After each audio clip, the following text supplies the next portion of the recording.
Our live.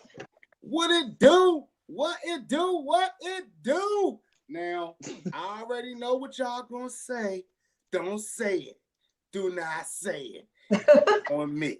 All right. So let me tell y'all what happened just now, right? Today was a crazy morning, right?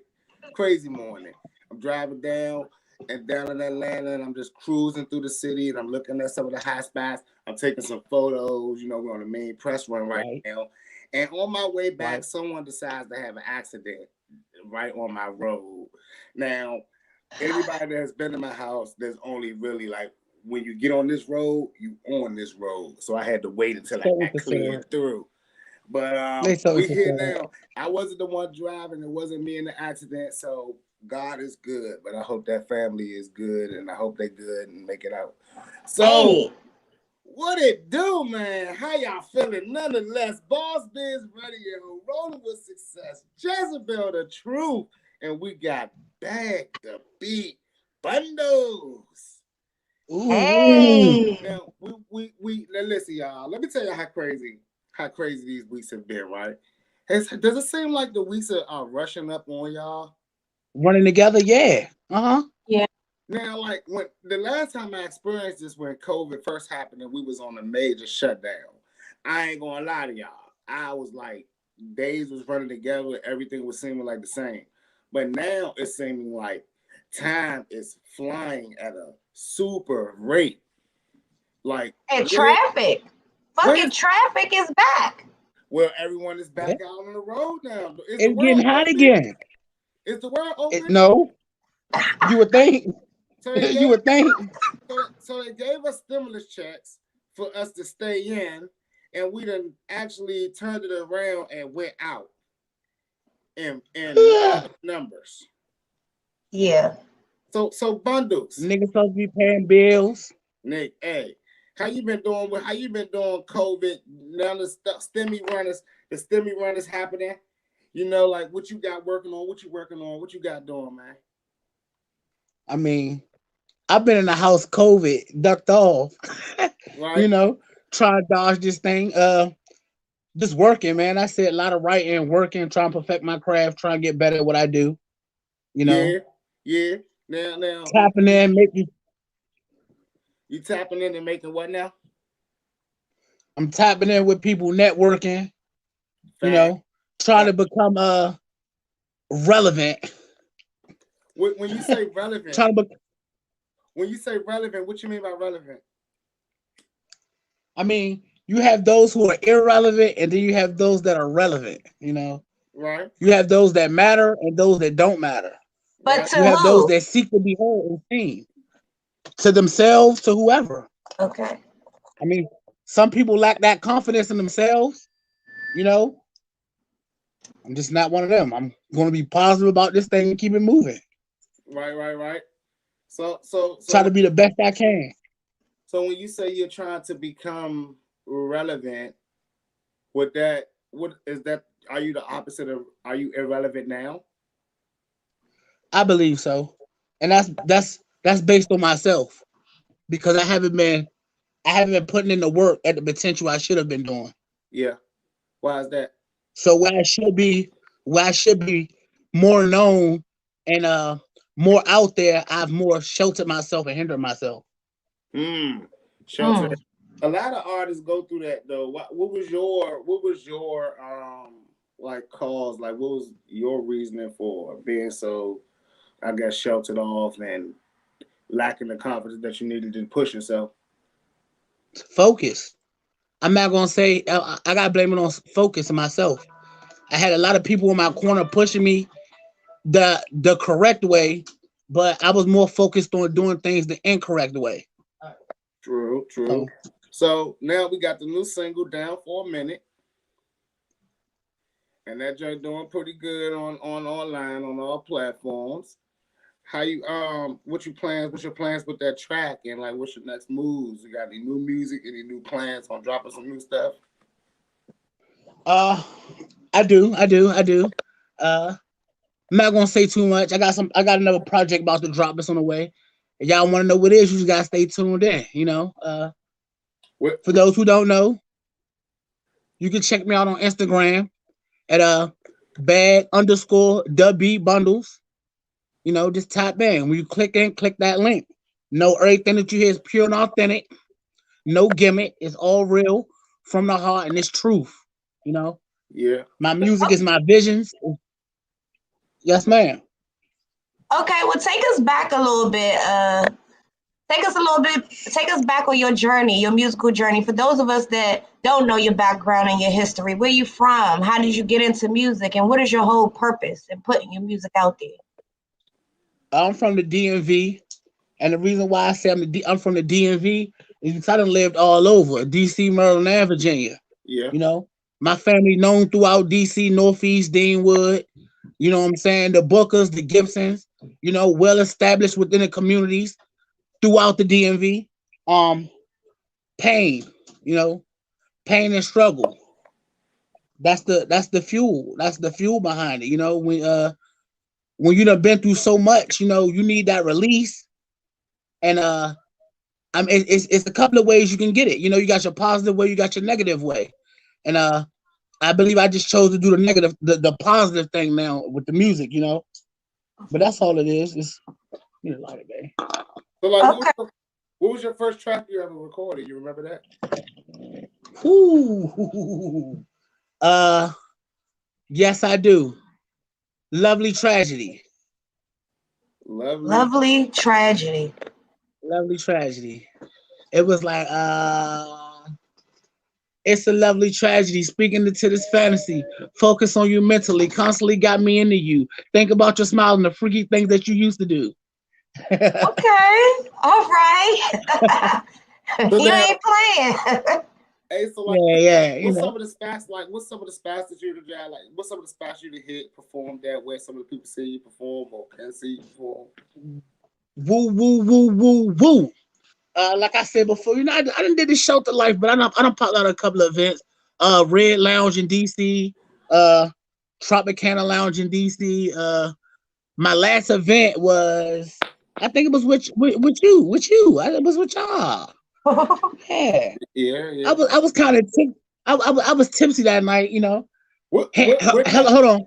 For all upcoming artists, let me say this: when you go to a show, don't turn up too much before you perform. I'm trying to tell you. Don't get too hyped. You just gotta be just right. That's all. Was that Red Lounge? No. Oh, That was the outside event. the Wheeling DMV showcase. Oh, Boss Yeah. Biz. That was the Boss Yeah. Biz.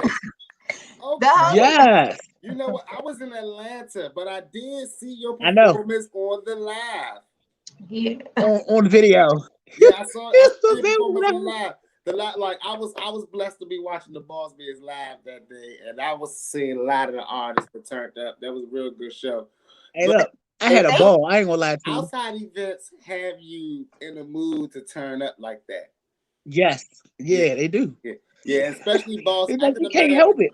Like I've partied with Boss Biz, and like I've seen how like they get the party started. So I can imagine like how it was the showcase. Y'all niggas be going crazy. And So thank you so much for definitely coming out and performing. Like, I'm glad you enjoyed yourself. That was definitely the whole purpose. Yeah. We got a lot more coming, and hopefully, shit, do some traveling. 2021 about to be crazy. Yeah. It's definitely. I know it's gonna be crazy. I know it's gonna be crazy for me. It's definitely gonna be crazy for me. So where are you at now, and how's that scene? Right now I'm actually in Cumberland, Maryland. You know, the scene is all right. We got a couple of good artists out here. My man Trilla, you got Dutch, you got Jimmy Lowe, Ayo Kid Classic. You know, you got there's some contenders out here. They out here. I just passed you. I just came from West Virginia, so I just drove past you this morning. What part of West Virginia was you in Martinsburg? Nah, I was in the capital. I was in Charleston, but I passed Morgantown, Cumberland, Frostburg, all that. Yeah. What was out here more? I mean, more. It was. They had a. It was another show somewhere in Morgantown. I forgot what'd you say? Now you said it was a I story. forgot I forgot the information on it. I didn't find out about it until last minute, so I didn't try to get on or nothing like that, or I didn't spread the word out because everything on here be last minute. It'd be like word of mouth because it's so small, and you have to go you have to venture out like for our shows and stuff. So it's like out here, Morgantown be jumping, Martinsburg, and Hagerstown. What is the biggest? Who's the biggest artist to come from out of like Cumberland or those areas? Do y'all know? No, I can tell I you didn't. I'm glad to even hear that it's like that you're out there because I have to pass there. So that was good news for me right there. I just And I'm learned. gonna tell you something, right? Like so far as venues and stuff, like it's a college town. You know, you got Frostburg on one side, then you got AC on the other side. So like at all times, like the turn up can be real, but the problem is that really got that turn up outlet out here. They don't know nothing about turn up out here for real. They don't know about turn up for real. So producers, what producers you work with? Who's your favorite producer? Put them on a hot seat. I got two. I got Triller Trails and I got AO Kid Classic right now out here. Yeah. That I've been dealing with personally. At home, I gotta go with my man T1. T1. I gotta go with my man T1. I gotta go with my man T1. Undoubtedly. But up here's Triller Trails and AO. Okay. I got another secret weapon in the cut though, but he don't like being put out there like that. He likes to remain anonymous. So it would be too forward to me to ask you his name. You know, to be 224. You know, I ain't even gonna do that. I don't even. We're gonna say anonymous. There you go, anonymous. Okay. So man, where can they find you? Where can they get some of your music? You know, you got YouTube. You got any music videos? Anything you want to plug right now? I have not dropped no vids yet, and the reason why is because I'm waiting. I mean,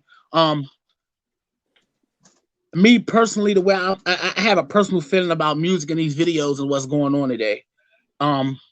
It's just too much, you know, and that's just me per se. Like, I want to wait until I have a project that I feel enough as that's efficient enough to deserve a visual.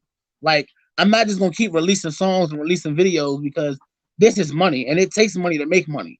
So I need that right perfect one that I know that's gonna pop, that I know that's gonna really everybody's gonna connect with, they're gonna vibe with. And I know I didn't do that with my first single. I wasn't aiming to be honest, you know. But the second single I dropped, most definitely. The video will be coming soon. It's definitely coming. All platforms, once again, yes, Spotify, YouTube, Pandora, yada, yada, yada, yada.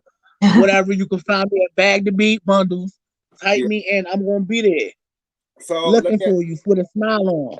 All right, let me ask you one more question, and then we're going to go into some hot topics, right? If someone said, I'm tired of listening to this artist, but I want the same style, I want the same feel, I want the same vibe, not the same words, of course, not the same person.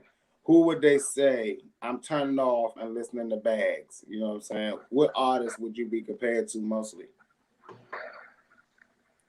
I'm not comparing myself to no other artist. I'm too original for that. Well, like if a fan had to put, you know, if a fan was to put a style on it, who do you think they would put on there?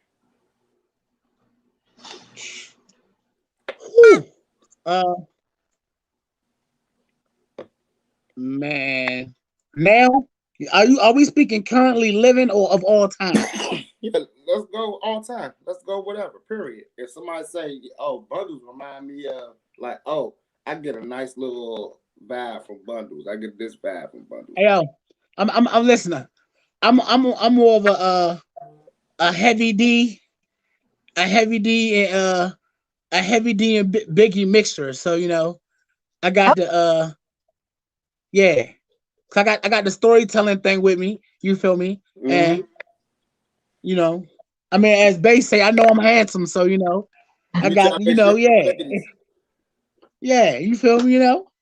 Well, That's what I'm talking about, dog. Like, well, y'all make sure y'all go out there and y'all get that new single, Bag Da Beat Bundles, down for me. Yes, sir. And y'all make sure y'all go follow him on all his platform, Bag_Da Beat Bundle.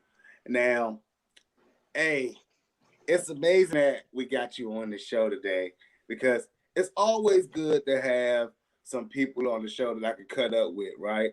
Not cut up too much because the boss is watching. But, you know, we're going to talk crazy, right? Now, I've been waiting for this day, guys, since 2004 when I saw this guy come out in the backpack and jump on stage. When I saw this guy put on a pink polo. When I saw this guy rap with his jaws wired shut. Go your motherfucking hands. Black man in America is now Kanye West. Can't even hate on that. Now, I have one of my friends who tells me I'm a pocket watcher. And I like to say, I am not a pocket watcher. I am a news sharer. And this came across my feed, the richest black man in America. I saw that title and I kept scrolling down and I saw a familiar face, a rapper face, a face like mine, Kanye West. And I became so inspired.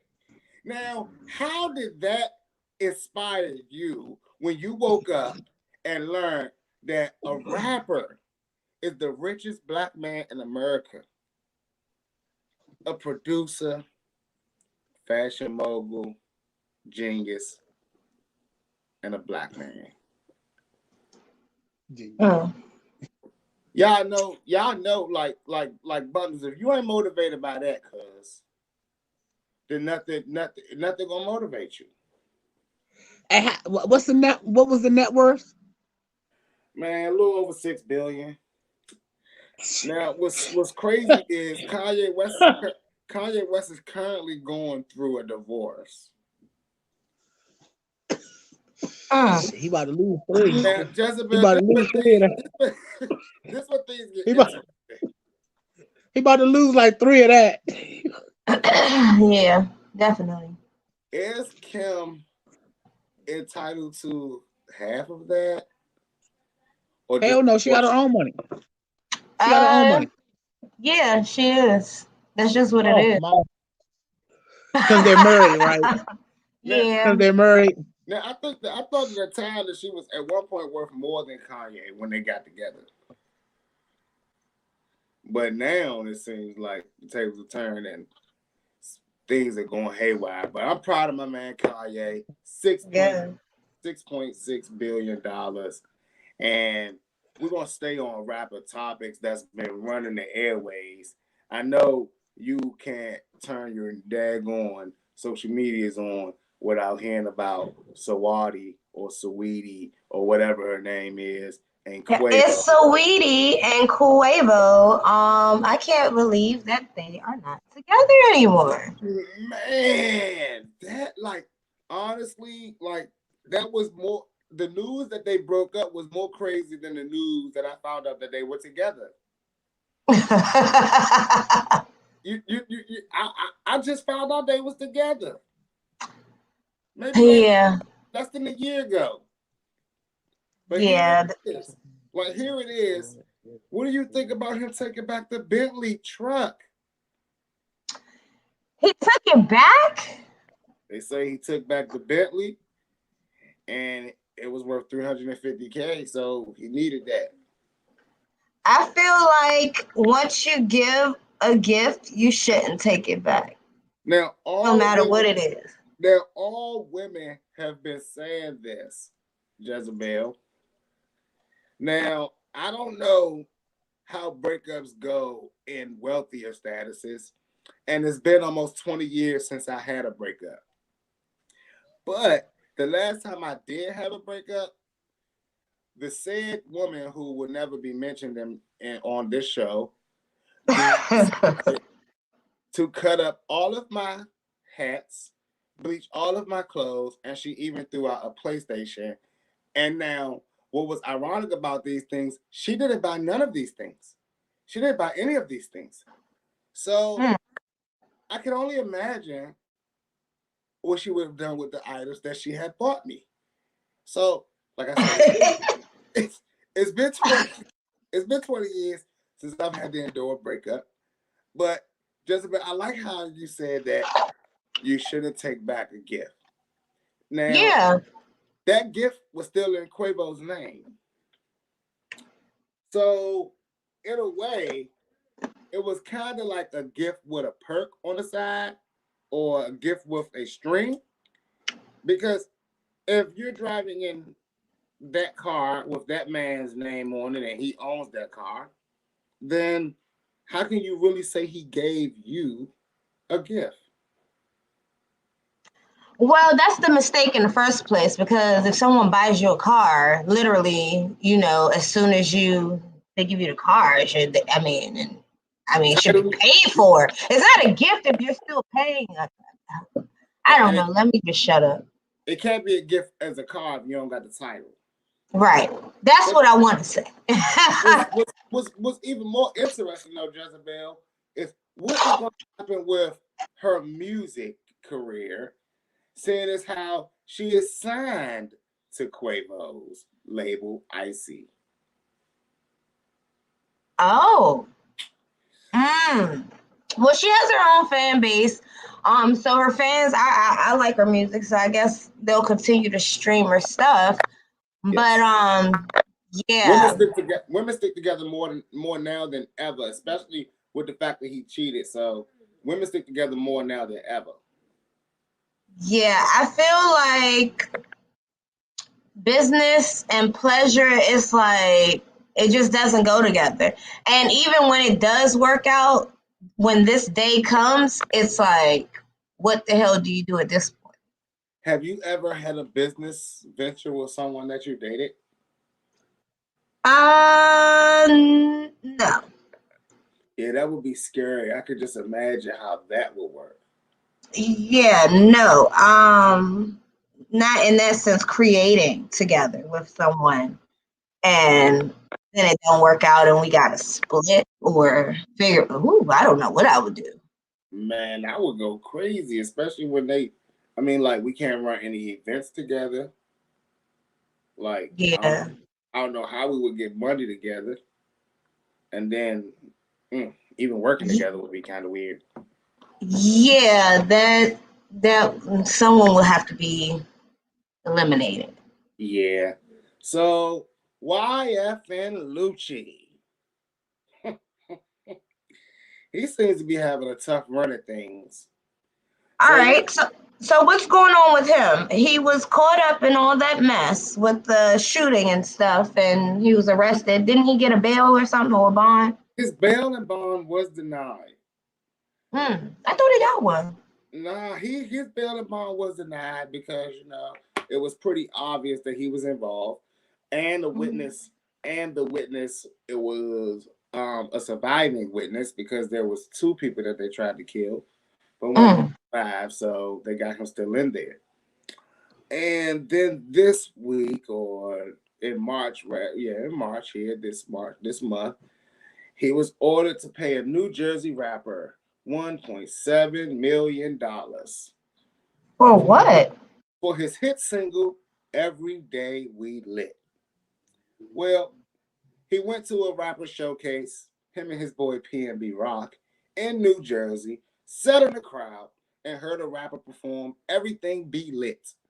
While this rapper was performing Everything Be Lit, he got on stage, took a few photos with his favorite rappers, YF and Lucci and PNB Rock. And who knew that all the while he was talking about Everything Be Lit, they was thinking of writing Every Day We Lit.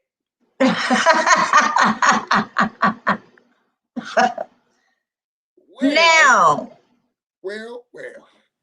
the judges definitely said this is a little too similar and ironic. So they ordered YF and Lucci, after PNB Rock declined to give any statements. They ordered PNB Rock and YFN Lucci to pony up the dough. Yep. Now you know what this artist said that his number one regret was? What? That he didn't copyright the song until after he met with them two artists, YFN Lucci and PNB Rock. But go ahead. You know what? I also feel like so we were just talking about PNB Rock and YFN Lucci getting sued for the Everyday We Lit song. They went to a showcase, sat in the crowd. Basically, the artist that performed Everything Is Lit.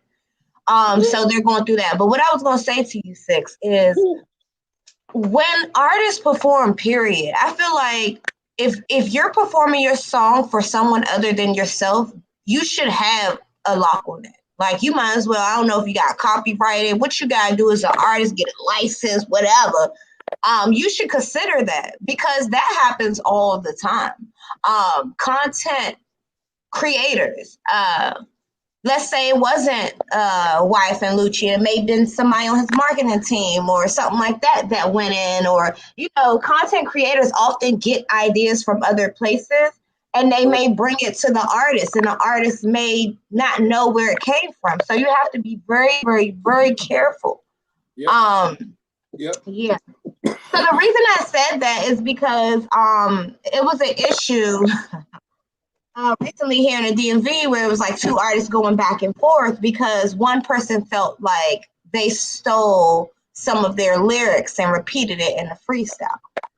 And I was saying to said artist, like, hey, maybe it wasn't the artist directly. Maybe it was someone around, maybe a content creator around this person, and said, hey, you should say it like this.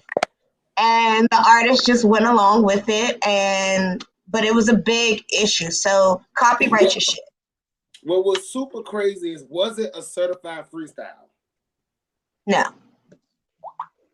Well, what is a certified? What do you consider a certified freestyle? I'm talking off about the top, original. outside, off the top, somebody just rolling the camera and he's just freestyling. No. It was on a record that he recorded and put out. It looked like they rapped it, recorded it, and then made a video to it. Wow.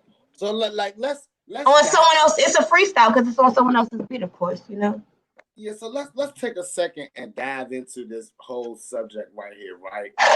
Because what's interesting is we have two things that we learned in this whole YFN Lucci and this artist out of New Jersey. We learned two things. A, we learned that what is a copyright? Because maybe let's just play for instance that if YFN Lucci and them would have got online and saying that this song was copywritten, would they have not stole it? Maybe. Let's say they would not have taken it if they had seen it was copywritten. Now we're gonna sit up here and still play along with the fact that didn't matter that it wasn't copyrighted, because the fact that it was proven that they stole that song, this artist already put it out. He could verify that they were in his vicinity when they got the song, and he had already been performing this record. So in today's world, copyrights were created way long time ago for white people to own shit and not have black people own it, right? When no one could prove it, no one could fucking tell that a black man created this. Say, let's go to let this white man copyright it so that we all can make some money off of it. Now we in a world where everything is time stamped at people.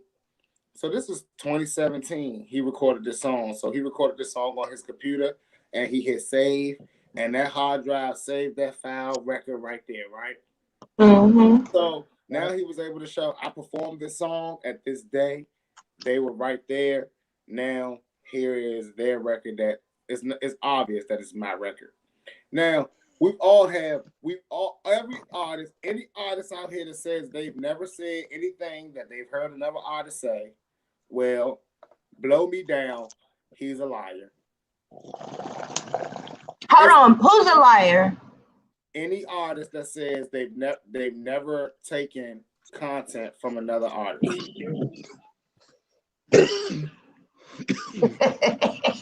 Hey, Jay-Z said it the best. I'm a biter, not a writer. That's for you and I. I mean, facts, bro. Facts. Now, like, the thing about it is, I'm gonna go into this ghostwriter subject and things later, but I call it inspiration, grabbing inspiration from everywhere. Right now, Lil Wayne said he don't listen to any other artists because he doesn't want to get any of their lyrics caught in his head and anything they say to come out when he's freestyling. But we talk to artists every day. You know, we talk. If you're in that circle, you hear what they're talking about. You hear what they're saying. You got your circle. You got your, their circle. Got their circle. So this world is so small. We hear what they're saying. So to that artist that was freestyling and made a video of it, and I don't know how much of the words that he said, but it could be corn, but we don't know where his relationship is to this other artist, right? A lot of these artists in the DMV, because I know it was a DMV artist, but a lot of these artists in the DMV, they look up to each other, right? Mm-hmm. So they get caught. They get caught doing that. They get caught dressing like the next artist. They get caught. Sometimes if you listen to them, if you talk to an artist in the DMV, a younger artist in the DMV, you may hear him even trying to talk like Big Flock, talk like 3-0 Black. You know what I'm saying? Try to act like I'm in everything. Yeah, they're trying to learn these mannerisms. They're trying to match the tattoos. They're trying to do everything that they can. They want to just be Glizzy Gang or 3-0 Gang Perpetrator. or Flock Gang or whatever. You know what I'm saying? Yeah. So these things happen. Now, the problem with the DMV is niggas do not pull back because they're afraid of competition. So they don't be like, oh, this little nigga right here coming up, let me bring him up with me. Because they be like, oh, this nigga might take my spot, take my shine and shit. You know what I'm saying? So, no, instead I don't of think putting a little nigga on. Yeah, I don't think any artist should take your stuff. I mean, I've had at least 3 mainstream artists take my music, and I've made pennies off of it when they've made millions. But I'm still here. Dirty game. Do you complain? Do you complain? Do you complain? So the first time it happened, I acted like a baby, right? And they was like, "Don't do that. Don't do that. They'll blackball you. You know, they'll blackball you." So I was like, "All right, fuck it. It is what it is." The second time it happened, I was just like, "Okay, I'm gonna register it." So now every time they perform it, no matter what, I'm getting paid regardless. Every time they perform, right? So now I've learned the business. So now it's like, all right, cool. You want to take stuff? I'm making sure all my stuff registered. All my stuff is you know what I'm saying, done down the pipe. I got all my paperwork.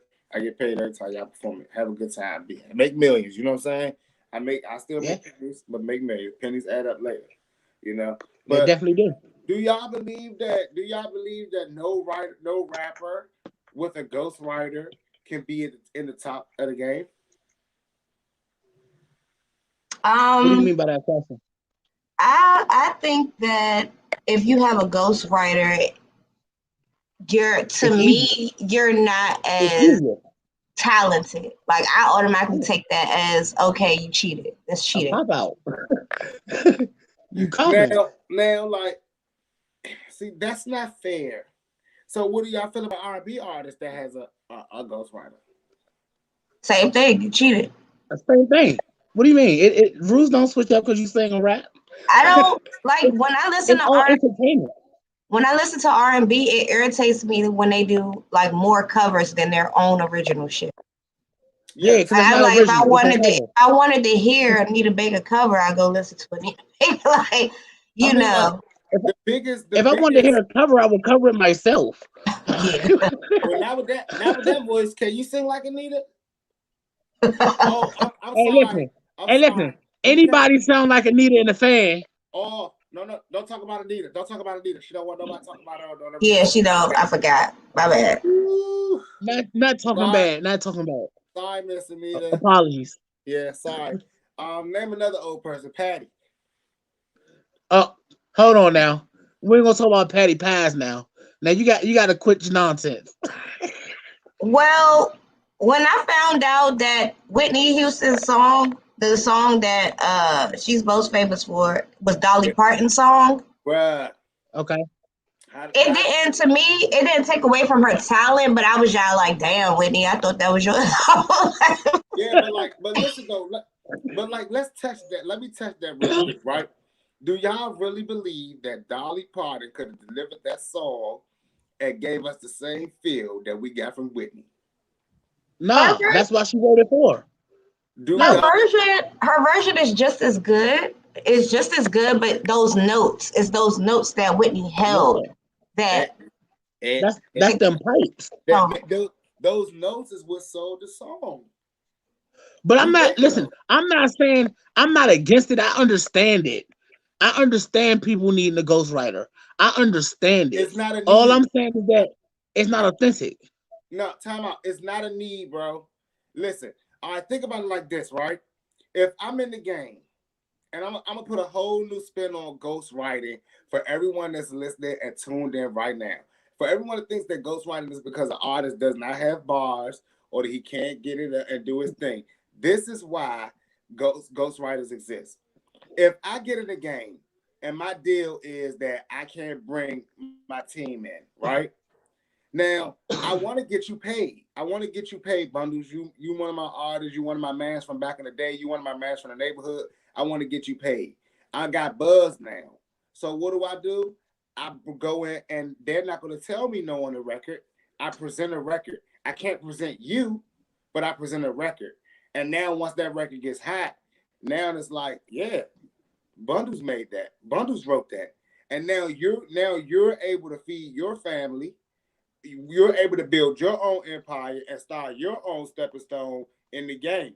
I don't believe that any artists use a ghostwriter because they can't write or because they can't rap. Because let's just be real. Before they got a deal, before they got to mega superstar, someone picked them up and they was writing. No one sitting there writing for them. They was writing. That's absolutely right. A lot of people, most fans that I know say I like their old stuff better than their new stuff. Their new stuff, yeah.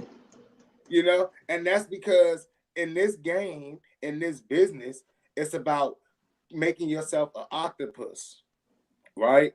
Now, you can stay a one-man band for a long time and you're going to get only high as you're going to get.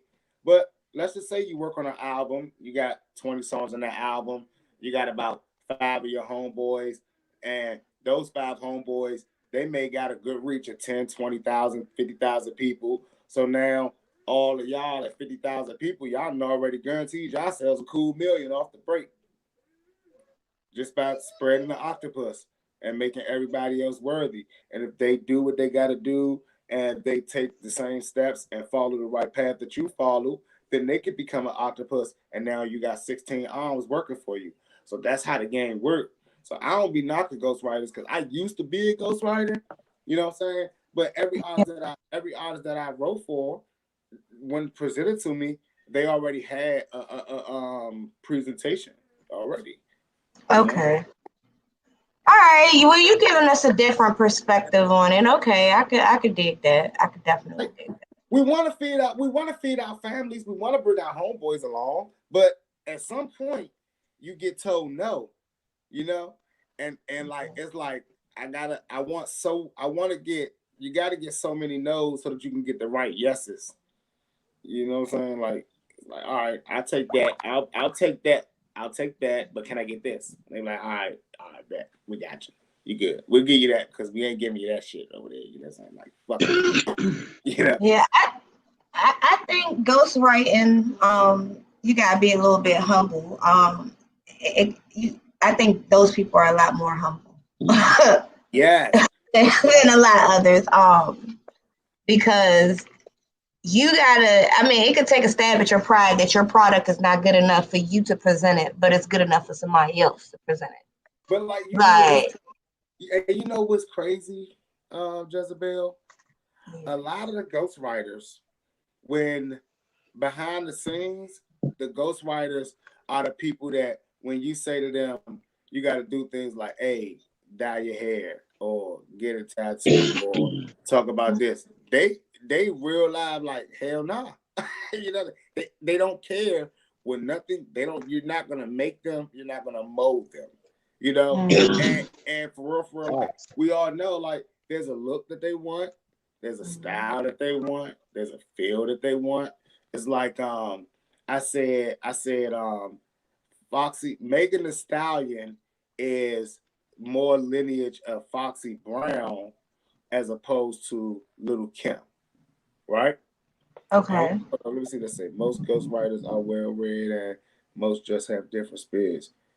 Correct. Yep. They don't have the large egos, and like the crazy part is their egos don't have time to go bigger because they're under a lot of deals that will mess their money up. There's a lot of NDAs. But what was I just saying? I just said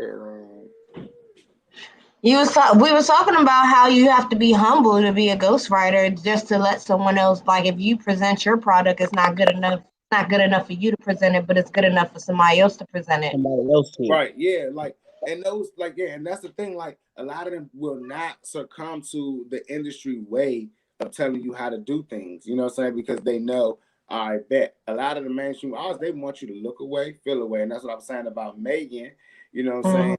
She's more of a lineage of the Foxy Brown, Eve, and those type of artists as opposed to like Little Kim, you know what I'm saying? Because that's Cardi and Nicki Minaj, they're more cut to look and give you that Little Kim feel.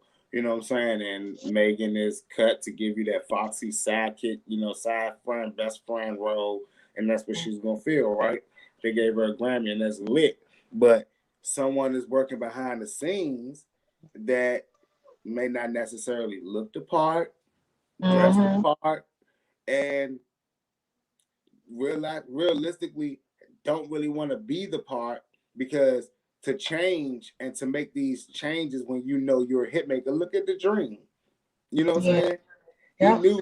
He knew he had to lose weight. He knew he had to tone up and look right. He did it because he wanted to show I'm a star, which was what you do. You get it's like do it. Look at Travis Scott. You know what I'm saying? Look at the richest black man in America, Kanye West. You know what I'm saying? Like, so like, I'd be like, man, shoot, underneath of the scenes, do your thing. You feel me? Because, like I said, I don't think any artists that I wrote for couldn't hold their own weight. I do think that I can be in the same boat with them, you know? So that's where you got to take it as a ghostwriter. Like, all right, man, at least you can survive in the same boat, because 80-20 is a lot better than some of their deals that they get. As the artist. I mean, you can give me a new perspective on it.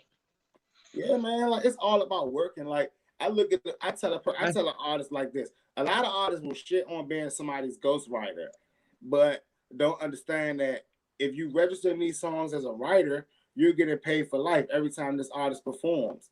If this artist is moving up the chain, then you're gonna move up the chain. Now, a lot of the people that don't want to ghostwrite already put in their head, I want to be the star. I want to be, but they'll get up and go to work in the morning and don't have that time to invest to be the star. Well, like, that's what ghostwriting is. In 2009, between 2009 and 2011, I didn't do anything but sit in the house and every morning open up my email and sing with Sony Records, whatever they sent me. And I said, oh, 30 songs in here they want me to write. All right, I'll get them done. You know, every day. And then I got to a point where I was like, all right, I want to be a star myself. You know, I want to tour. I want to travel. I want to do this shit. So, I mean. So I think I feel like that, yeah. I see what you mean. I definitely see what you mean. There's so many avenues to make money in the music game. There's so many lanes in the music game. Well, everybody be focused on one thing. And the crazy part is the artists don't even be having their PROs, They don't be having their pub administration companies.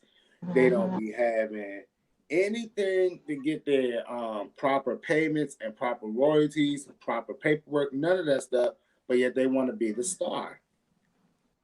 And I find a lot of stars don't even know about this stuff because the people that's handling them are happy with making you a star as long as you don't know what it takes to be a star. Maybe if you knew what it took to be a star, you would have. No, like for real. When you think about it like this, Jezebel, if I knew that it cost me $1 million to be a star, right? A mega star, and this label just paid me $10 million, and now they're in control of everything, and then I have $10 million. Wait, I can be bigger than that. I can double up because they just told me that they spent $1 million to make me this. But yet I don't never spend the same $1 million to make myself even bigger than what they made me. Like Jay-Z and all these other big rappers who invest their money back instead of buying like the cars, the clothes, the hoes, and all that other good stuff. But realistically, that's why people take deals like that, take crazy deals, because it's ideally, when are you going to come across another large sum of money like that? Well, they're not thinking about the long run. They're thinking about now. Think about it like this, Jezebel. And think about it like this, everyone that's listening, because again, like I said, yes, I would take a record deal. But I'm talking about the artists that, for this question, like if you can't and you're struggling and you're trying to figure it out, when is that money gonna come along? Well, it's the same investment and the same hustle that you take, that the record label is taking, is the same investment and hustle that you're taking. Okay. So they're saying when they look at you, they're gonna give you a contract and they say we already got you lined up for 3 tours, right? They already know how much they're gonna make off these tours. They already know. Even if you're a nobody, they know how much you're gonna make off these tours. Even if they say we can get $100 a show for this person, let's say that $100 a show, we can get $100 a show for this person. Well, we're gonna make them perform third every day of the month, so we can at least make $3,000 a month off of them. You know, so we can 30 that up, and we're gonna keep them going. We're gonna keep them shined up. So we'll give them $10,000. Let's talk about a small. We'll give them $10,000, and we're gonna keep them working because they happy as hell that they got 10,000 and they going in. And we done put about. Man, let's say that the label puts 10,000 in, you going on tour. That's just so you can look good, get on the bus, nice hotel, chill while you're there, feel good for 30 days while you're on the road, take pictures and shit. Right now, what they doing is registering every show that you're doing. Mm-hmm. They may have already worked out with the club or whatever spot you performing at, how they gonna get paid. Okay. So, again, something that the artist could have done. Registering your shows when you perform them, again, something that the artist is supposed to be doing. They're gonna also make sure that you get, your nice look and your merch and things like that. Again, something that the artist is supposed to be doing. But we're so focused on being the star. We like, shoot, I'm not about to get on no computer after I do a show. I just want to go to the next show or hit the studio or do whatever I got to do, things like that. Yeah. But these things take 5 minutes and you're on your phone anyway. Register your show. And now, by the end of the year, if you're doing everything the same way that this label was telling you to do it, then you'll make the same amount of money that the label was looking to make back off of you. And that's what it's actually called, the ROI. You know what I'm saying? And you got to take a return on your investments.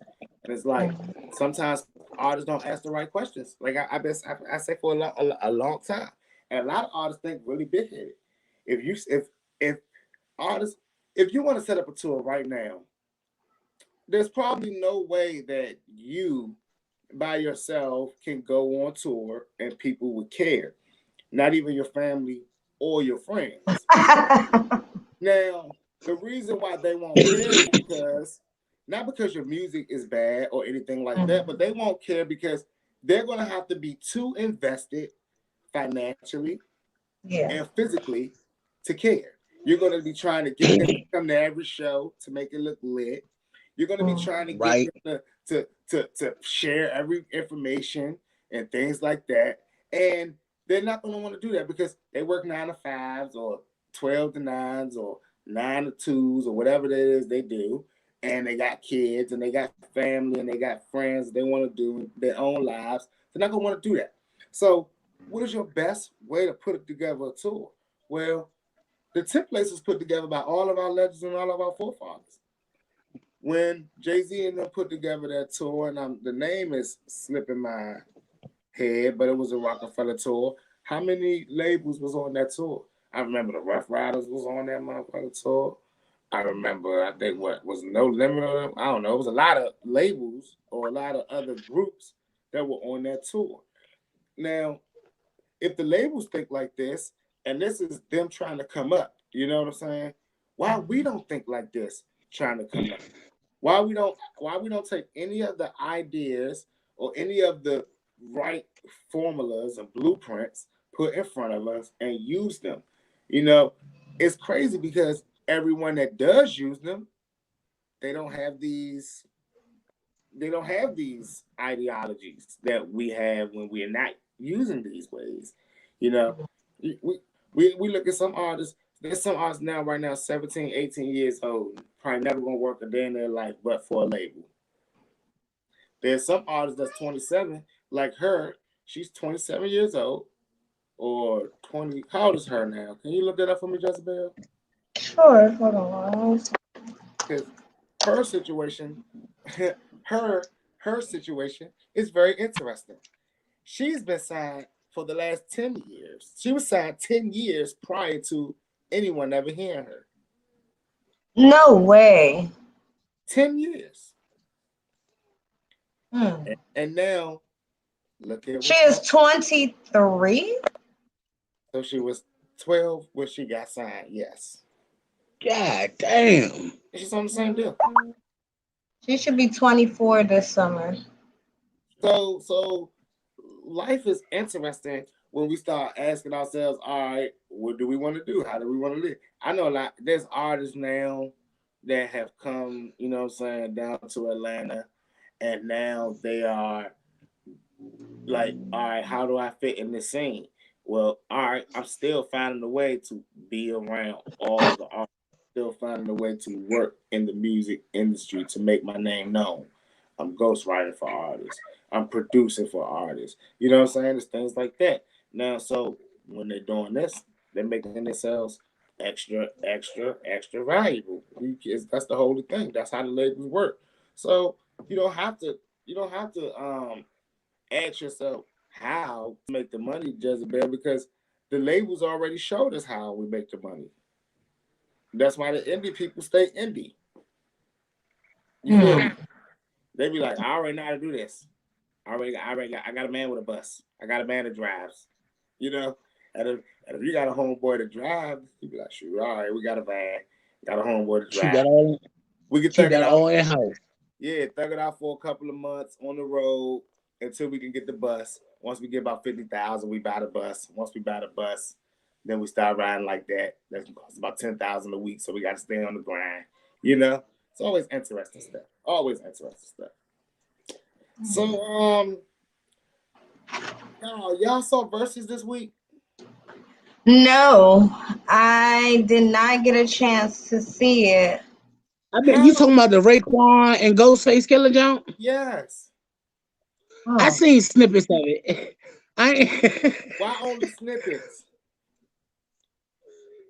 You didn't like it? I mean, it was old school. It's what I expected, you know. But if you didn't appreciate it, I did appreciate. I did. I just it wasn't your flow, right? Your cup of tea. It ain't my cup of tea. So like it was good to hear the originality. It's good to hear what rap is missing. you know, you think rap is missing Ghostface Killer and Raekwon? Ghostface Killer, definitely. Yes, I do. It's that style. It's authentic, man. It's raw. Well, what was crazy was Based on their Was it not wrong to you? Based on their versus number, rap is not missing them at all. I knew you so messy. That's because they don't understand. Listen, don't do this to me. Don't you do this to me. I'm sorry. Don't do this. I'm sorry, y'all. Hey, listen, Tony, I gotta get him, Tony. I'm leaving that up there. Listen. All my Facebook. I'm not doing this with y'all. Everybody looking on Facebook, get ready. Get your crucifixes ready because I don't care. I don't care anymore. I don't care. That joke just was horrible. It was horrible. Listen, that one, the Too Short one, they got, listen, bro. Bro, it's because they old. I mean, what you expect, man? They old. They ain't. I like Gladys Knight's and Patti LaBelle's one and Dionne Warwick better. Let me tell y'all why, right? You petty. Let me tell y'all why. I ain't like verse. The hood Wendy Williams though. Go ahead, bro. This is their first time Versus is back as after they done bought it from Swiss and Timberland. You know what I'm saying? Now I say his name like Timberland because now he's very bougie by selling it like that. And I didn't like that. I didn't like the fact that they sold it. And the first thing that they do is book a intergroup battle, which I felt was the most stupidest thing ever, right? Now, I get everyone talking about versus is for the culture, and I get that. Y'all, but that's not what it's really for. What it's really for is when this world open back up to see who really can tour, where their money gonna go, and who got it. You know what I'm saying? But y'all can say that y'all think it's about the culture or whatever, because if it's for the culture, then y'all saying it's only for black people, as if white people are not enjoying it, and that's kind of crazy, you know. And if you're saying it's for the culture of hip hop, well, Versus is not made for the culture of hip hop because it doesn't focus on just hip hop. Now, if you say that that Wu-Tang thing was for the culture, well, it was for the culture of Wu-Tang and Wu-Tang fans. And I didn't grow up a Wu-Tang fan. I didn't grow up in New York. I did not grow up in New York.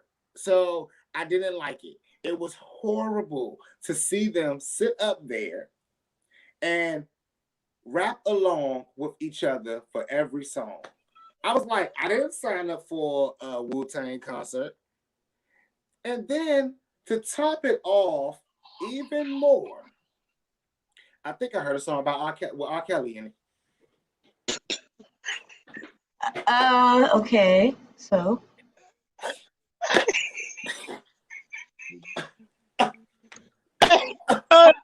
Hold on. Wait, hold on. Where you going with this? No music with Robert. Now, come on now. Good music is good music. You still listen to Robert, Jezebel? Every day. Oh, man. Running them streams up, baby. Oh my God. He gonna get some money one way or another. They not putting it on his books. I don't care. We're not. After what I saw what that man did to that woman, I can't. She wanted it. What you saw? Hold on. What you see? Thank you, Lifetime. Now, listen, y'all. I'm gonna go ahead and tell y'all this, y'all. When I looked at the Versus lineup and I saw Redman and Method Man, Earth, Wind and Fire, and the Isley Brothers. You know what I said to myself? I said, Versus might as well put out a memo. Don't watch us no more. Y'all remember when we used to be home? Y'all remember at home, right? And Jezebel, you're still home. I'm in Atlanta now. But y'all remember at home when there used to be those flyers, those black and white flyers or blue and white flyers that used to go around and he used to tell you that the show was going to be at the Showplace Arena or some other stuff you never heard of. And you knew it was like Harold Miner, Harold Melvin and the Blue Notes, you knew and shit like that. Like, that's what I'm starting to feel like Versus is now. Like, I'm waiting for the No Limit Soldier. They're gonna have Master P and goddamn Silk the Shocker battle next. Hey yo, stop it, yo. They got a rematch coming up. But who do y'all want to see on Versus that y'all think would spice it back up and get them numbers back over the M's, baby? I'm talking M's. Well, wait a minute. I definitely want to see Earth, Wind, and Fire versus the Isley Brothers. Okay. That's gonna be like my grandma cookout all over again. I want to see 50 Cent and Ja Rule. Hey, go ahead now. Go ahead. You know what? Now that one, what would be for the culture? That one would be for the culture. Rule, baby. Now, 50 Cent, I would like to see, the DC Army shows. I would like to see if Versus could do this with just a DJ edition, Pop and Biggie Versus. Let the DJs just spin their music. They don't even gotta rap and look old no more. I'm tired of seeing them up there rapping and looking old. I don't care. Just play the music. Would you watch if they just played the music as opposed to the people being up there? Maybe they could give us maybe they can give us holograms. No. Versus Prince versus. Well, did T.I. even do a versus? No, everyone keeps on denying T.I. his verses. T.I. wants to do a versus really bad. And T.I. no one wants to do a versus with T.I. I've been saying T.I. should you know why, right? He should do his versus against T.I.P. His that should be. Yeah. You play too much. He should on one side. Hold on. I got a question. I got what? How? I need to hear this. Explain how. I'm glad you asked that because I've already thought about how this could happen. I've already thought about this. I said that T.I. could be the version without the hat. He stands on his side. Hey, let's get away. And he raps. Okay. Tip. Okay. When he raps, he puts the hat on and taps to the side. That's how we'll know that it's Tip rapping as opposed to That's the A shot will do. Yes. Yeah. And I think the T.I. will beat Tip. Now, Drake versus Kanye, I did think that would be a good versus, but then I thought to myself, Kanye gonna blow him out the water. That's what I said. I disagree. Kanye, in my opinion, Kanye is gonna blow Drizzy out the water. Yeah. The thing, you know what annoys Kanye from ever doing the verses with anybody? And I'll give y'all a second to think about it. The fact that he's a producer and an artist? Nope. The fact that every single artist that you're gonna name, that you can name that go up against Kanye, will have to put out a Kanye track.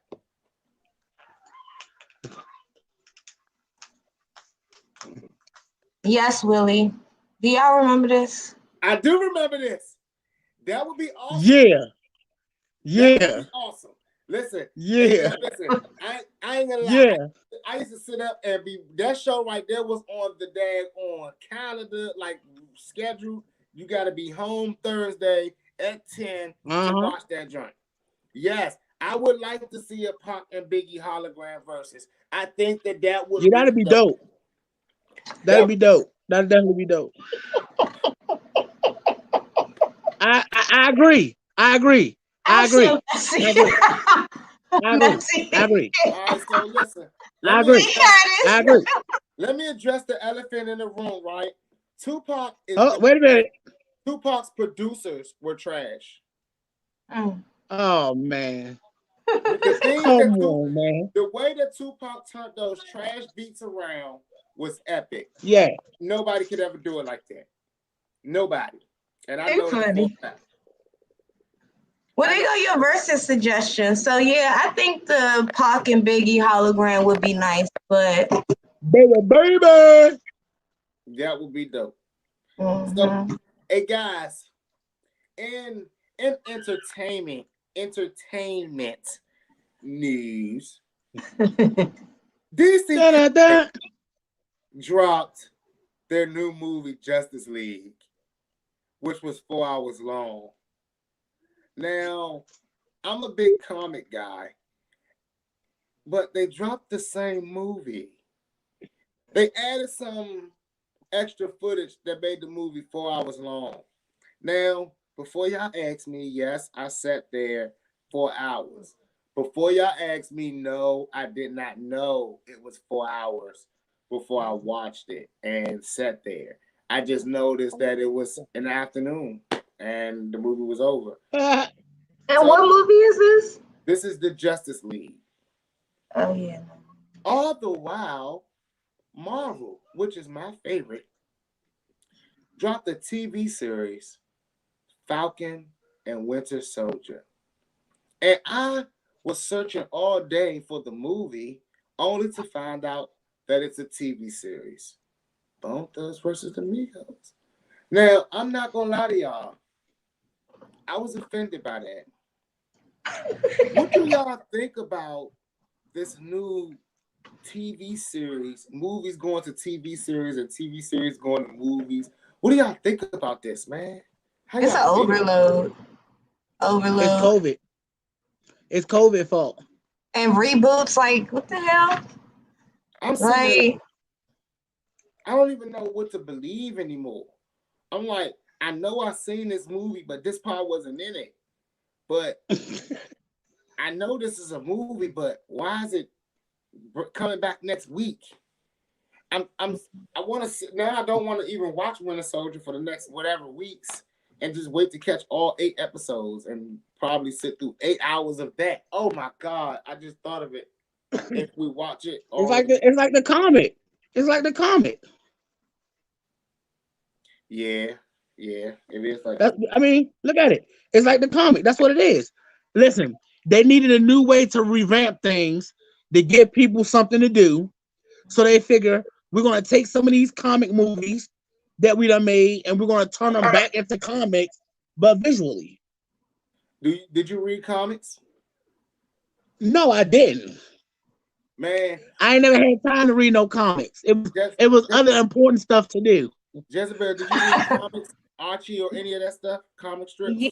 I don't remember which ones, but I used to print them off the internet because I used to have a lot of in-school suspension. So I used to put comics like shit in the back of my notebook. In case I had suspension, I wouldn't be bored. You know what I'm saying? Like, wow, that is genius. You made a comic book out of your spiral notebook book. Genius. I mean, so like, I'm curious now. I'm sure that you probably got into a lot of fights, but what was the main thing that kept you in school suspension? My mouth. And wow, now talking back and like not listening and now you get paid to talk. Yeah. Have you ever spent any time in SI in school suspension? Shout out, I lived in there. I'm telling you.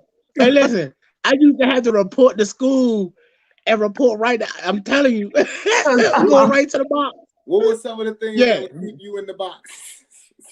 Oh my God, Slim. I had an attitude, man. My attitude was off the chain, and because I moved around a lot, you know, I started to become like a bully a little bit. You know what I'm saying? Bully. Yeah, man. I turned it for the weaker kids though, because you know it was always that one little kid that always used to get bullied that needed to be protected, man. And I stand up for him. So you bullied the bullies. Yeah, man. It was bad, man. It was bad. That's a superhero.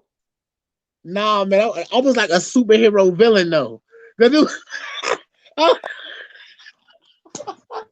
No, listen.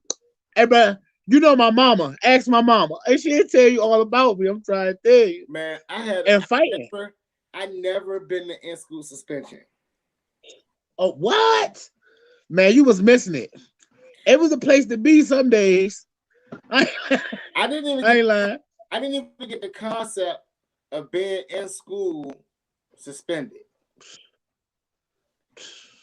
Well, it was to keep you. If you was a distraction to others, it was to keep all the distractions in one room. But Yeah.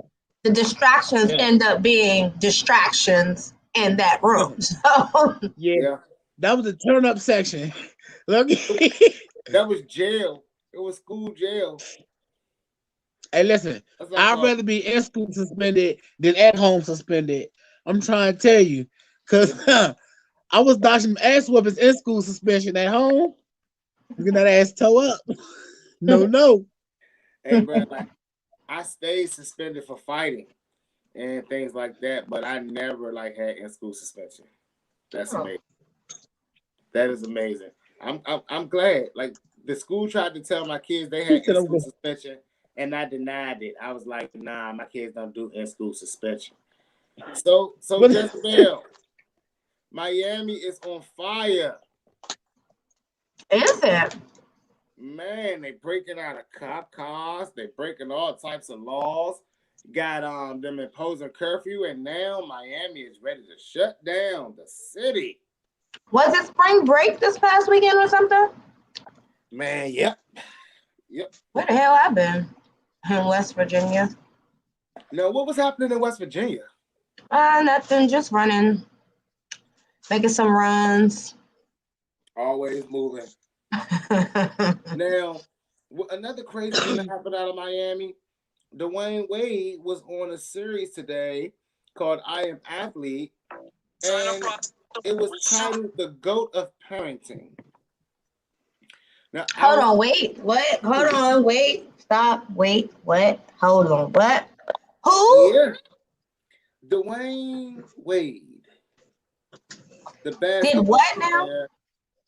With his, yeah. So I'm not gonna really. I know it's not too much we can really say about that situation, but all I can say is bad title, bro. Bad title. Definitely not the GOAT of parenting. Maybe doing his own thing, but that's cool. I'm proud of him. But where is Zion? Where's the little kid? I don't know. I don't even know. Because I want to know what would happen when Zion decides to, when he changes, when she changes his mind. All I know is, Jezebel, this is a scary topic because I don't want Mike Tyson to come and fuck me up like he was about to do Boosie. Hey, he's about to tear his ass like a piece of rare steak. Really? For what? Boosie didn't say anything wrong. Yeah, do you have a problem with homosexuals? That's what he said? It was the look. It was the look, though. It was the look when he said it to him, though. Like, and then he furthermore went into detail. He said, "I think that you have a problem with homosexuality because you're a homosexual, Boosie." Straight like that. And Boosie was scared as shit, as if I would have been. I was scared. My heart was pounding. Hold on. Through the YouTube screen. Not Boosie. Not Boosie, boo. He wasn't scared, okay? Just think about it. If you had Iron Mike Tyson in your face right now looking at you, saying those exact words with that look on his face, you ain't gonna freeze up either? I'd be like this.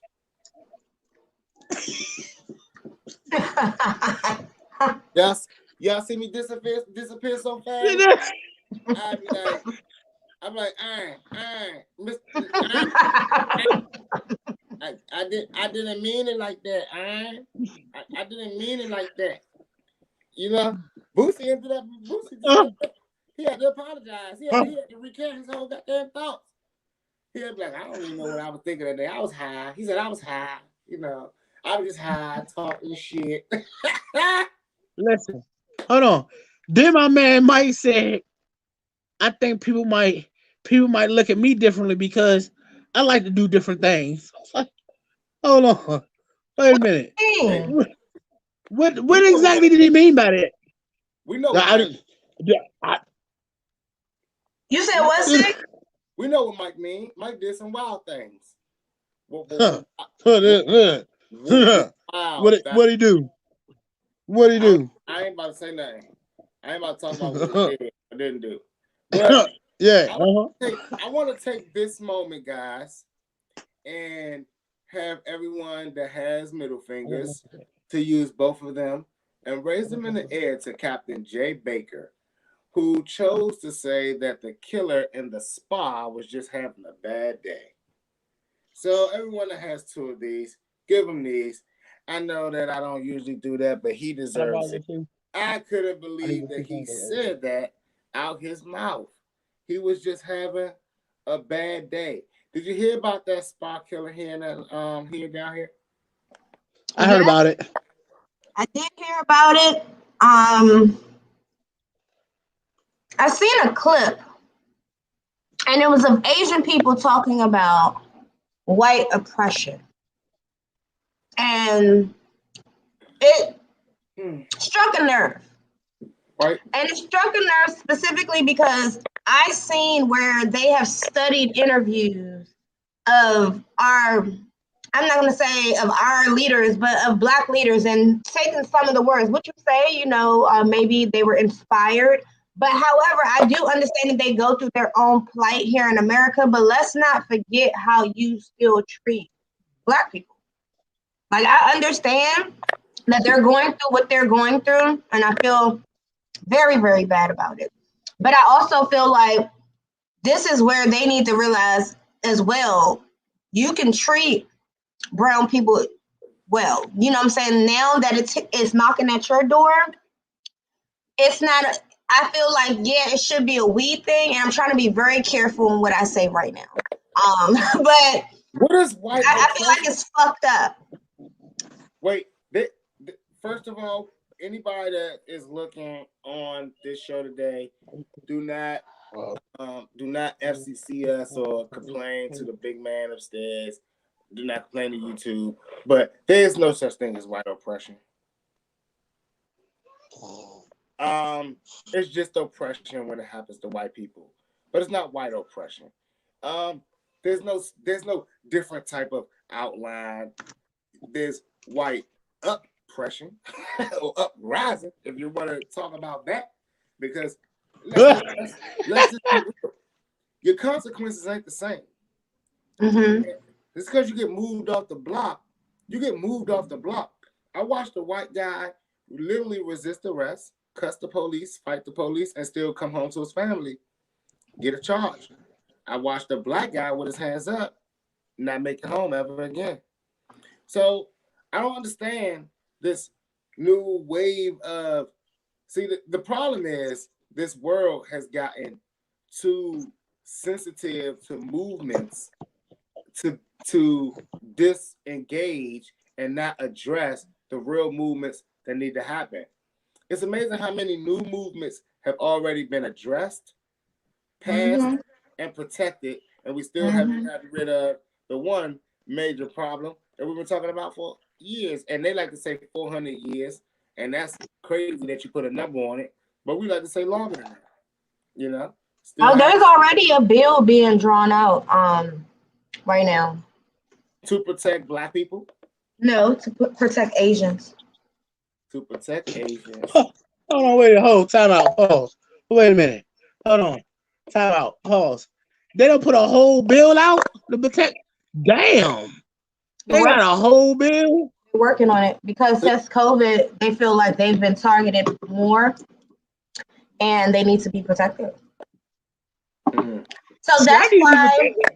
That's why they ain't about to come to the police department. I need protection. Write me a bill. What the fuck? Hey, God damn. Who do Black? Okay, so Jessica, this is a good question I have, right? Is it time for Black people to outsource to fight for our rights? I mean, nothing else seems to be working because if, as you can see, like you said, things are happening for other groups, shall I say. And bills are getting written. They're getting more rights here and there.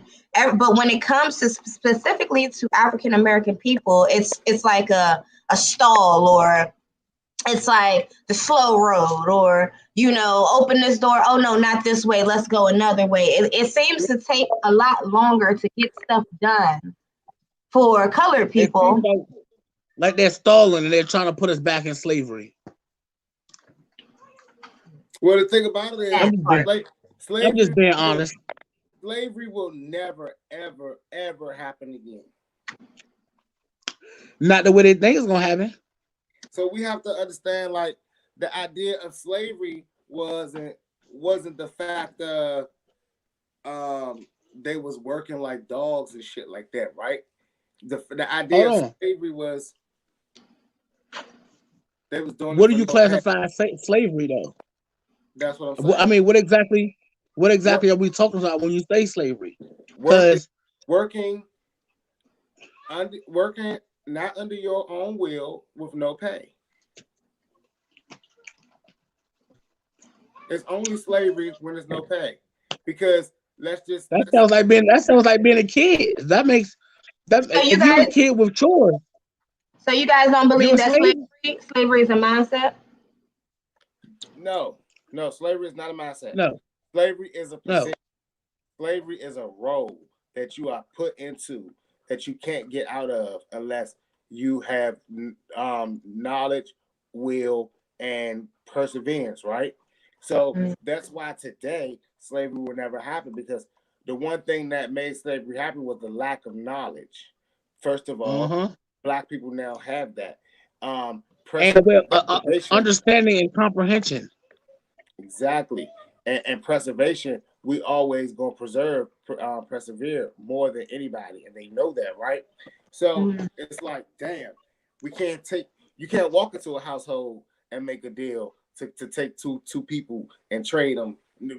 Like, you can't trade them. Like, when they were trading things that they needed in Africa, it's like, you guys need weapons for protection? We'll give you weapons. Give us a few of you young. Give us a few of you young, strong Black men. We'll give you weapons, And they like, oh, cool. Well, nowadays you walk in our house, you give me one of your sons. You be like, I got a weapon for your ass. You come on in. You know what I'm saying? So our whole ideology and how our world has changed. So that's why when I looked at how slavery ended, and it's crazy how the wording that they used when they ended it, right? Because it's like they only made sure that you got paid. You still could be a slave, but you just had to get paid for it. So now it's like, all right, is that what everyone was complaining about? Working in the fields all day or doing these jobs they don't like? Well, if that's the case, what do you call when you come home every day complaining from your job that you hate, that you don't want to go to every morning? Is that slavery? Now, let's jump on this right quick because I know you got to get into your Huffington Post. But recently, a guy posted on Facebook, "All Lives Matter," and there was a response. What's wrong with that? What's wrong with All Lives Matter? There was a response from Facebook. Y'all bear with me as I pull it up. But there was a response from Facebook basically stating something about the Asian community. Hold on one second. I have to find it. This again. What? They're like, the Asian crazy. Why you look that up? They getting a lot of attention, ain't they? No, but like, what's crazy is the slogan, the saying, "All lives matter." I find it interesting because, like, it's saying, pushing over the issues that matter, and if people really believed all lives matter, for those people that use that slogan, "All lives matter," I challenge you. How are you proving that all lives matter? Okay, so he posted "All Lives Matter," and Facebook responded with, "The Asian and Pacific Islander community is experiencing a rise in racism and violence, including attacks on elderly members in the community. We stand with API community and do not condone hate speech on our platform." Wow. So that's what they did when George Floyd died, on all the video games for Black Lives Matter. So that's their new way of saying and staying. And you realize that now they block you and stop you from saying certain things on Facebook. Mm-hmm. Yeah. You know, like now, like me personally, in this world, Facebook the police. well, it is the police unless it's happening, unless you're black and it's happening to you, right? So Mm-hmm. they won't let them show a white man getting his ass beat by the police on Facebook probably, but they will let a whole video of a black man getting his ass whooped. And if it's a white guy, they'll give you that.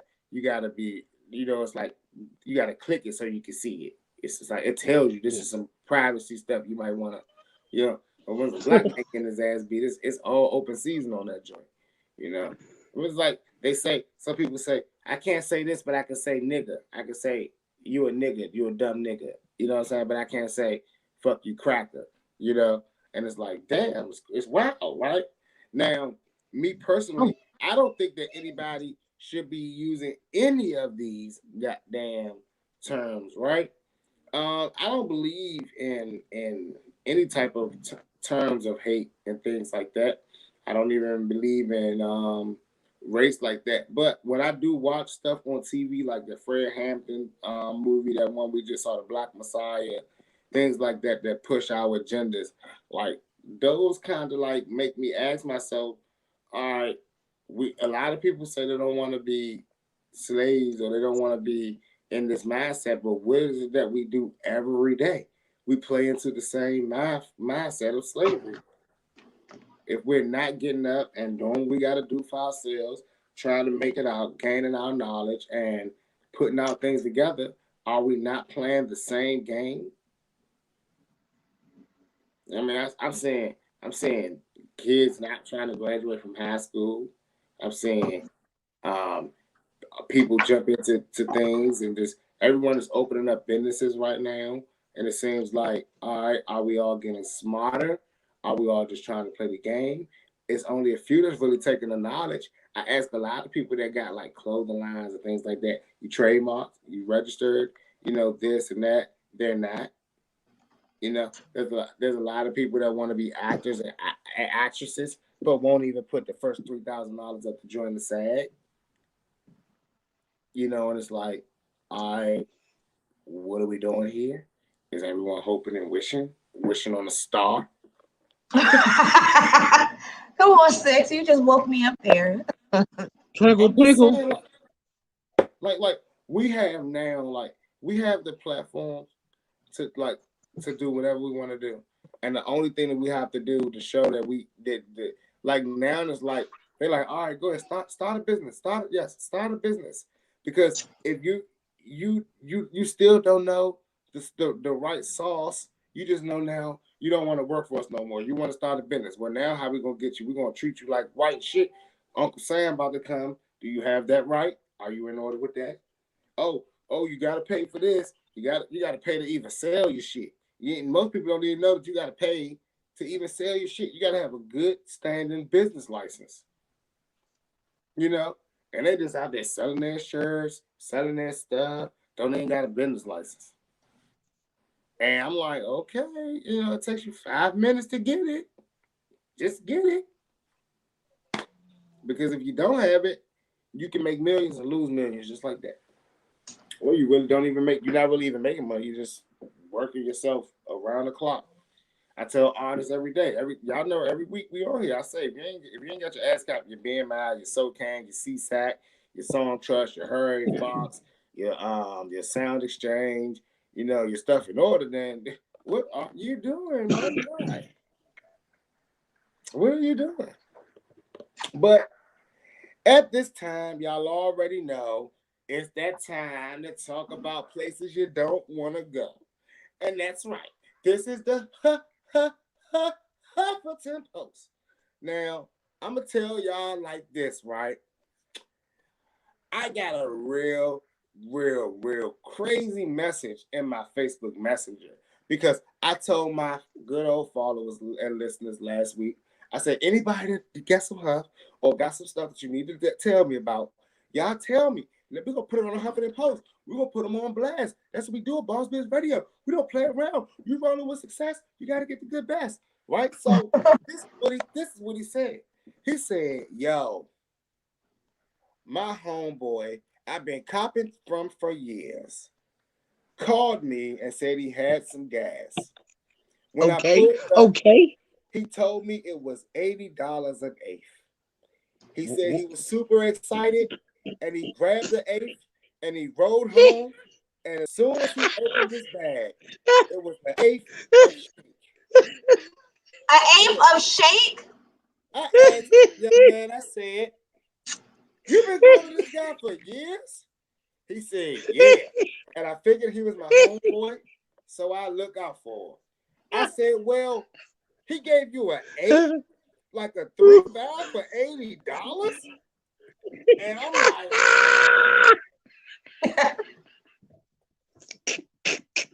nigga, where was you at? Where was you at? He said he was on the north side. He stayed up there with the bougie rich folks, you know, up there with the bougie rich folks, something like in Duluth and all that good shit, North Atlanta, right? And he said, that's how it be. That's how it be. He said that was the first time and the last time that his man ever did him like that, but he couldn't believe it. So he said, Sixxcess, do me a favor, put him on blast. I said, well, tell me his name. And he told me his name, y'all. I'm not going to do that, though, because that's crazy. But I am going to tell y'all, if you're in the North Atlanta side or the North Atlanta side, and these boys ain't right here. You got to be careful up there. Because if you hear that an eighth is $80, you're supposed to go the other way. You're supposed to start laughing just like that. Purchase that eighth, you are supposed to open that eighth right then and there. So who shouldn't we go to again, Six? We shouldn't be shopping for bud up in Duluth. But you said who? You said who we don't? If we see who we shouldn't go to. I can't say his name on the air because I'm not going to DJ Vlad. Hey, you know Pig Lane? You know Pig Lane? I'm not going to DJ Vlad that bad. but Elvin with an M, do better. If you knew better, you do better. That's your man's, man. That's your man's, man. You supposed to you pull that move on somebody new, somebody white, somebody young, somebody old and really, really old. You don't pull that move on your man's, bro. Like, I told him that I would have when I got my money back. But then I thought to myself, no, I wouldn't have. I probably just wouldn't have ever went back to him again. But I had to think about what type of bud would it have had to been to make me spend $80 on an eighth. Then how pissed would I have been to find out it was shake? And I gotta say, Elvin with the M, you gotta do better. All right? Do better. And if there's any other people out there that has decided that they want to sell shake, unless you're selling it to the baker man who's making a pie and a cake, please don't do that. Don't do that. You're supposed to smoke the shake yourself. Okay? Rule number one. I cook with the shake. When you get your work, you take all the lumps out, you weigh it up for your customers and your guests, okay? You, in return, you take all the shake, and you have that shake, and you smoke down. Okay, Frank Lucas. All right? Don't give your customers the shake. Here on Rolling with Sixxcess, we hate that. So, I'm going to tell y'all right now, North Atlanta, y'all on alert. Elvin with the M. I don't think he'll be going back to you. He told me to let you know that you're a real piece of shit, bro. And he said that you were supposed to be his man, but what you did was some capping and shit, and you showed him that Atlanta niggas are not to be fucked with the weed. So help him out, help me out, Elvin with the M. Hit me up on the gram, on Facebook. I'll be more than welcome to come up there and try a small quantity, maybe a dub. I guess there's a 0.5 in your area. But I'll come up there Shut up. and try the dub and see if you got it better. If you give me a nugget, I'll let the world know that the nuggets are back. All right. I'll let them all know. Yes. All right. He said it was a man he knew. He said it was a reliable source. So that is our time, y'all. And I have to again say this has been a great week. Jezebel. Hey, all I'm gonna say is I'm smoking on some good ass shit. Got it out west. Okay. So yeah. I'm feeling lovely. I got my hand on some good old wedding cake today. Oh. I had that last week. That was last week's strain. Part in the handwriting. I think he was high when he wrote it, but this is certified. Now, I'm not gonna lie to y'all. I've been carrying around my new bag here, right? My new pad bag. And okay. Check out this new bag, babe. Check out this bag. And I'm sitting here like, this is all cool. Bag. Like everything is in here. That's the cute bag. Right? You see the bag? There's so many pockets. I sold y'all the weeds twice. There's so many pockets and things like that. Keep the mask in here. And y'all already know how I feel about the pad gear. I rock it every time, every chance I get. So I've been wearing my merch. So I've been throwing the pad vest on. I mean the pad backpack on with that. Y'all need to cop that. Yeah. Girl.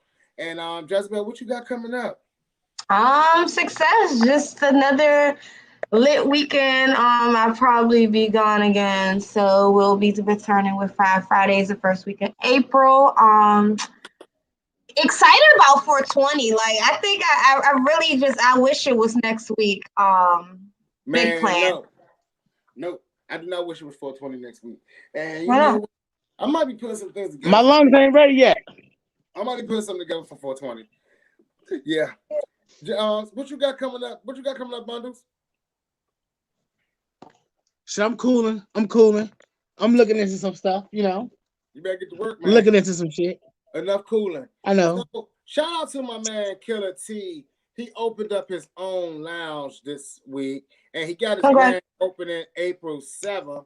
He's gonna be looking for some. Yeah. So hit me up if you're trying to get a slide on that joint. Also, yes, sir. I'm getting ready for the 420 push. I also can't wait for 420. Next week we have Essence coming on.